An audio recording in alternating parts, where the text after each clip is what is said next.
Структурите на Алијанса за албанците во рамките на коалицијата Влен одржаа состанок на Основачкото собрание, каде во фокусот на дискусиите беа политичките случувања во земјава, а беше усвоен и концептот нова алијанса, оценет како стратешки чекор за посилно и пообединето политичко структурирање.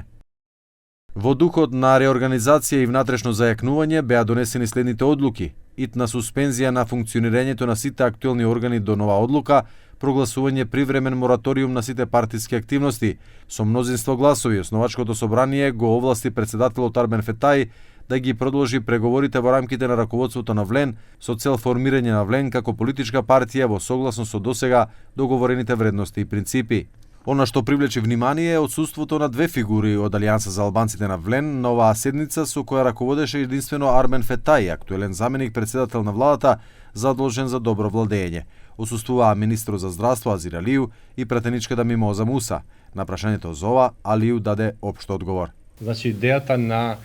политичките активности кои што ги имаме во Влен е тоа што граѓаните барат од првиот ден да биде една добро структурирана политичка партија, која што сите цели кои што ги имаме во нашата програма да бидат реализирани и административните пречки или различно гледање на структурата како да ги реализираме, да бидат надминати, се со цел да може побрзо и поефикасно да ги достигнеме нашите цели, а тие се цели кои што граѓаните ни дадоа глас и сакаат да ги реализираме час поскоро. Алију потврди дека пратеникот Илир Демири веќе е дел од иницијативата за, како што рече, обединување на силите, а исто така потврди дека се водат разговори со други пратеници за приклучување кон оваа иницијатива.